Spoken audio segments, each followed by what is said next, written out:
अगर खुदा ना खास्ता ये काला कानून बनता भी है तो हम फौरन अदालत के रुख करेंगे और इसको चैलेंज करेंगे। ये आज़ादी सहाफ़त पे तो हमला ही हमला है, ये जमहूरियत पे एक डाका है, आज़ाद अदलिया पे भी एक हमला है। हुकूमत ने मीडिया अथॉरिटी का मुजव्वज़ा बिल ज़बरदस्ती मंजूर कराया तो अदालत जाएंगे। चेयरमैन पाकिस्तान पीपल्स पार्टी बिलावल भुट्टो जरदारी ने खबरदार कर दिया। का खदशा है कि हुकूमत पार्लियामेंट के किसी मुश्तरका इजलास में मीडिया अथॉरिटी का बिल पास कराएगी। मुजव्वज़ा मीडिया अथॉरिटी मुआशी डाका और मुआशी हमला है। आज आज़ादी सहाफ़त और निकाले गए 20,000 मुलाजमीन के हक़ के लिए पार्लियामेंट के मुश्तरका इजलास में शिरकत करेंगे। बरतरफ अफराद पीपल्स पार्टी के कारकुन नहीं थे। एक सवाल के जवाब में बोले, शहबाज शरीफ समेत तमाम अपोजिशन रहनुमाओं के साथ अच्छे ताल्लुकात हैं, फजलुर रहमान का एहतराम करते हैं, उनसे कोई ज़ाती इख्तिलाफ नहीं।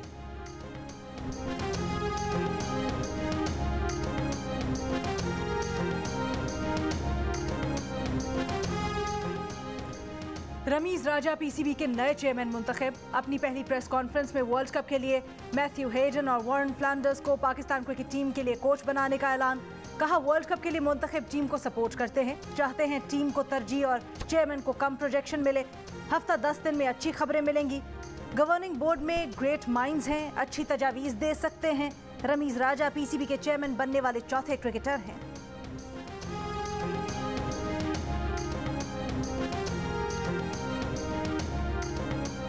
बागराम एयरबेस को अमेरिकी फोर्सेस ने तकरीबन 20 साल तक मिलिट्री बेस के तौर पर इस्तेमाल किया है। एक हेलीकॉप्टर खड़ा है, इसके पुर्जे निकाले गए हैं। ये अफगानिस्तान का झंडा जो है बनाया गया है इस हेलीकॉप्टर पे। यहाँ पे शायद गन रखी जाती है और ये दरवाज़ा भी टूटा हुआ है। यहाँ पे मुख्तलिफ जगह पे जो है सामान पड़ा हुआ है। कुछ एक्सरसाइज का सामान यहाँ पे रखा गया है। जियो न्यूज़ अफगानिस्तान के बगराम एयरबेस के अंदरूनी मनाजिर सामने ले आया। एयरबेस पर टूटे फूटे अमरीकी हेलीकॉप्टर्स और जंगी सामान जा बजा बिखरा हुआ है, जिसे अमरीकी फ़ौजी जाते हुए छोड़ गए थे। एयरबेस पर अमरीकी फ़ौजियों की वर्जिश का सामान भी मौजूद है। बगराम एयरबेस तालिबान पर हमलों के लिए इस्तेमाल किया जाता था, अब इस एयरबेस पर तालिबान का कंट्रोल है।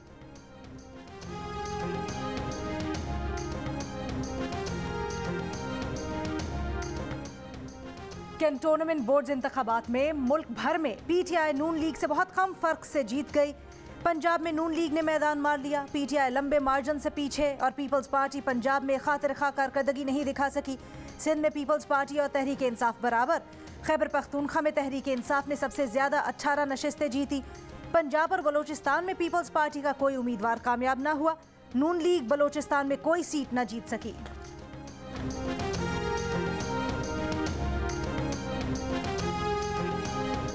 ऑपोजिशन लीडर शहबाज शरीफ की कैंटोनमेंट बोर्ड इंतखाबात में कामयाबी पर कारकुनों को शाबाश। अवाम से इजहार तशक्कुर। कहा, अवाम के एतमाद पर पूरा उतरेंगे, कामयाबी को अवाम की खिदमत की मिसाल बनाएंगे। महंगाई में पिसे अवाम ने वोट की ताकत से बेरोजगारी, मुआशी तबाही और नालायकों की बदतरीन कारकर्दगी को मुस्तरद कर दिया। पीटीआई बदतरीन सियासी इंतकाम के बावजूद अवाम को कोई रिलीफ नहीं दे सकी।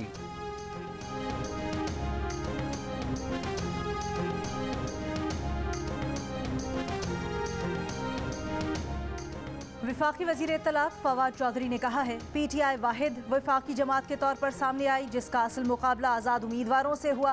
पीपल्स पार्टी और नून लीग की हैसियत फिर आश्कार हो गई। वफाकी वज़ीर असद उमर बोले, कैंटोनमेंट बोर्ड के इंतखाबात से फिर साबित हो गया कि तहरीक इंसाफ मुल्क की वाहिद अक्सरियती जमात है। तहरीक इंसाफ हर सूबे में पहले या दूसरे नंबर पर रही।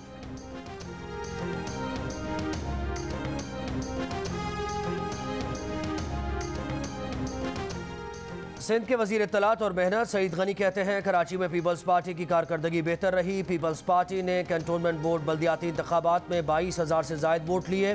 तहरीक इंसाफ 19,000 और जमात इस्लामी ने 16,000 से जायद वोट लिए। कहा, वफाकी हुकूमत को बैरून मुल्क से वैक्सीन की इमदाद मिल रही थी। सिंध हुकूमत ने अपने बजट में वैक्सीनेशन के लिए पैसे रखे। असद उमर गलत बयानी न करें। फायर ब्रिगेड और ग्रीन लाइन मनसूबे नवाज शरीफ दौर के हैं। मरदमशुमारी सूबाई हुकूमत ने नहीं, वफाकी हुकूमत ने कराई। मरदमशुमारी पर आखिरी वक्त तक मुखालिफत की।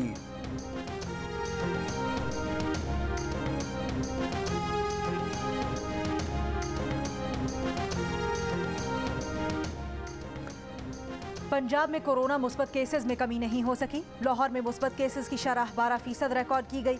फैसलाबाद में 9%, मुल्तान में 8%, रावलपिंडी में 7% और पंजाब भर में 6% रही। हैदराबाद में कोरोना मुस्बत केसेस की शरह 11%, कराची में 8% और सिंध भर में 5.5% रही। मुल्क में कोरोना से मजीद 67 अफराद इंतकाल कर गए। मजीद 2988 केसेस रिपोर्ट। मुस्बत केसेस की शरह तकरीबन 5.5% रही।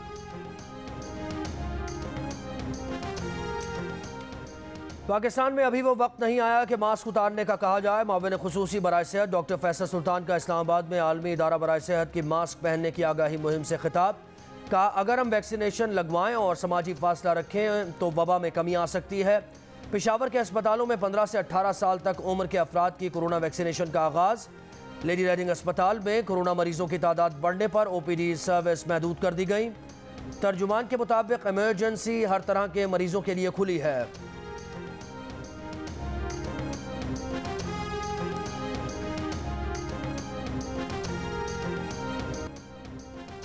मुजफ्फरगढ़ में लेडी सब इंस्पेक्टर के अगवा, तशद्दुद और मुबैना ज्यादती का केस। अगवा में इस्तेमाल होने वाला असलहा बरामद कर लिया गया। मुलजिम काशिफ के खिलाफ गैरकानूनी असलहे के दफात के तहत एक और मुकदमा दर्ज। 3 रोज़ा जिस्मानी रिमांड मुकम्मल होने पर मुलजिम को आज मजिस्ट्रेट की अदालत में पेश किया जाएगा।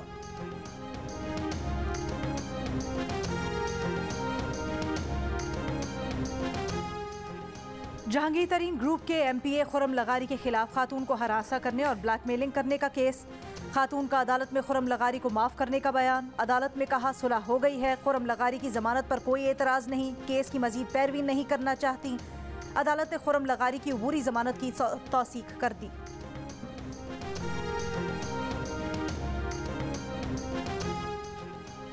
Chief justice of Pakistan justice Gulzar Ahmed की जजेस तकर्री पर बार काउंसिल्स और वकला को बातचीत की पेशकश। नए अदालती साल के मौके पर फुल कोर्ट रेफरेंस से खिताब में कहा जजेस तकर्री पर हमेशा बार काउंसिल्स की राय ली गई। समझ नहीं आता बार काउंसिल्स की जजेस तकर्री में एहतजाज के पीछे क्या मुहर्रिकात हैं।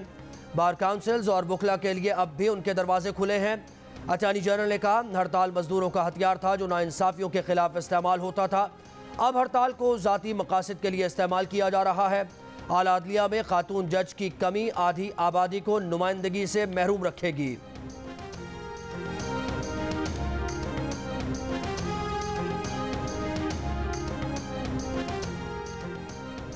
Member bar council Amjad Shah का कहना है हम अदलिया की आज़ादी और गैर जानिबदारी का तासुर कायम करने में नाकाम रहे। तासुर है कि अदलिया जमहूरी इदारों को कमज़ोर करने की राह पर चल निकली है। मुंतखब वज़राए आज़म को कभी फांसी कभी तौहीन अदालत की तलवार से कुचले गए। पनामा केस में आईनी हुदूद नज़रअंदाज करके एकामे की बुनियाद पर साबिक वज़ीर आज़म को घर भेजा गया। नैब कानून के जरिए सियासी मुखालिफिन की पकड़ और इंतजामी कार्रवाइयाँ नहीं रोकी जा सकी। आला अदलिया के जजेस को रिटायरमेंट के बाद कोई ओहदा कबूल नहीं करना चाहिए।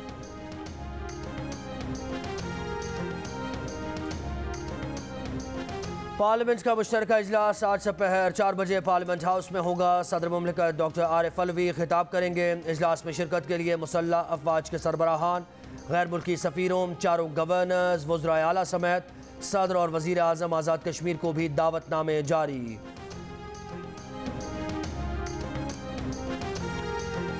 मीडिया पर खतगन और पाकिस्तान मीडिया डेवलपमेंट अथॉरिटी के खिलाफ मुल्क भर के सहाफ़ियों का इस्लामाबाद में एहतजाज। पार्लियामेंट हाउस के सामने धरना दूसरे रोज़ भी जारी। शुरका आज पार्लियामेंट के मुश्तरका इजलास तक धरना देंगे।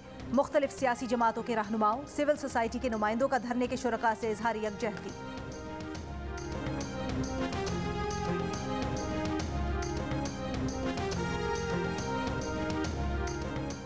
शहबाज शरीफ की नून लीग को मीडिया एहतजाज में शिरकत की हिदायत। मुस्लिम लीग नून की तर्जुमान मरियम औरंगजेब कहती हैं पाकिस्तान मीडिया डेवलपमेंट अथॉरिटी का मीडिया के साथ मिलकर रास्ता रोकेंगे। PMD का काला कानून मंजूर नहीं होने देंगे। मुस्लिम लीग नून एहतजाज में अमली तौर पर शरीक होगी। मीडिया का गला घोंट कर अवाम में मकबूलियत का सोचना यह हिमाकत की इंतहा है। सेनेटर परवेज़ रशीद बोले शुतुरमुर्ग हक़ाइक़ का मुकाबला करने के बजाय रेत में मुँह छुपा लेता है। पाकिस्तान को शुतुरमुर्ग रियासत और समाज बनने से रोकने वाली जिद्दोजहद जिंदाबाद। एहसन इकबाल ने कहा कि ऑर्डिनेंस के जरिए मीडिया का मुंह बंद किया जा रहा है ताकि कोई सच ना बोले।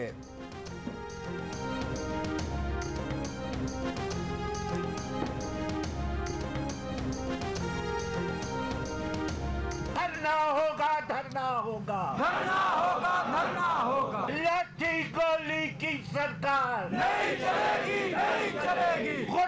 गुंडागर्दी की सरकार नहीं चलेगी, नहीं चलेगी। पीपल्स पार्टी के सेनेटर रजा रब्बानी का कहना है, पाकिस्तान मीडिया डेवलपमेंट अथॉरिटी काला कानून है, किसी सूरत मंजूर नहीं होने देंगे। ये सहाफियों की नहीं, पिसे हुए अवाम की जिद्दोजहद है। शरी रहमान ने कहा, मीडिया आज़ाद नहीं होगा तो जमहूरियत का गला भी घुट जाएगा। पीपल्स पार्टी सहाफियों के साथ सफ़े अव्वल में खड़ी है।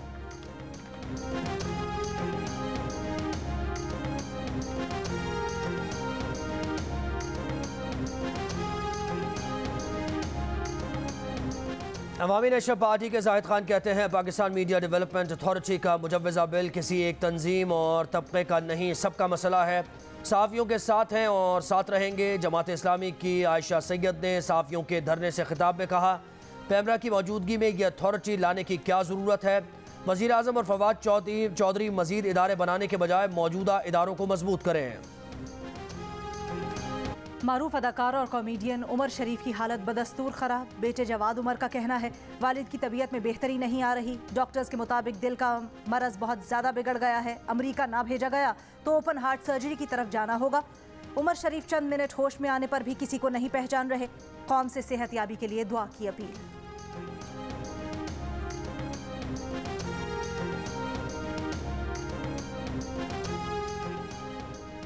सिंध हाई कोर्ट में खाने पीने की अशिया की कीमतों में इजाफे और ज़ख़ीरा अंदोज़ी के खिलाफ दरख्वास्त। अदालत ने रिमार्क्स दिए, लगता है हुकूमत कीमतों को कंट्रोल ही नहीं करना चाहती। ऐसा महसूस होता है कि इनसे ये सब निज़ाम कंट्रोल नहीं होगा। 3 माह कबल DG bureau supply and prices तैनात करने का हुक्म दिया था, अब तक क्यों तैनात नहीं किया गया। खाने पीने की अशिया की कीमतों के तयन से मुताल्लिक़ रिपोर्ट 2 हफ्ते में तलब।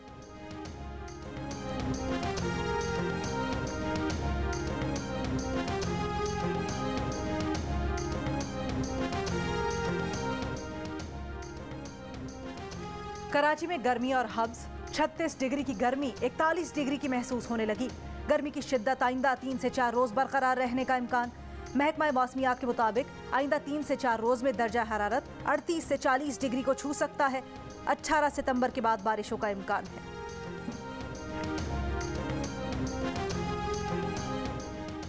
मुल्तान में हज़रत बहाउद्दीन ज़करिया के उर्स का आगाज़। कोरोना वायरस के बायस ज़ायरीन को दरगाह में दाखिले की इजाज़त नहीं दी गई। सज्जादा नशीन मखदूम शाह महमूद कुरैशी ने दरगाह को गुस्ल दिया और दुआ कराई।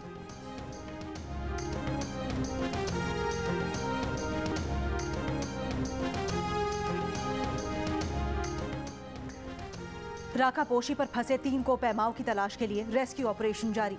डिप्टी कमिश्नर नगर का कहना है कि राका पोशी पर नगर की जानिब बादल मौजूद हैं। रेस्क्यू ऑपरेशन गिलगित बकरूट की जानिब से किया जा रहा है।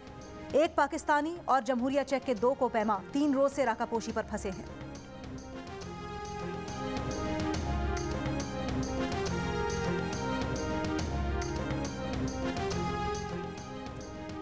साबिक़ वफाकी सेक्रेटरी, कॉलम निगार और दानिश्वर डॉक्टर सफदर महमूद लाहौर में इंतकाल कर गए। डॉक्टर सफदर महमूद रोज़नामा जंग में कॉलम निगार और कई किताबों के मुसन्निफ थे।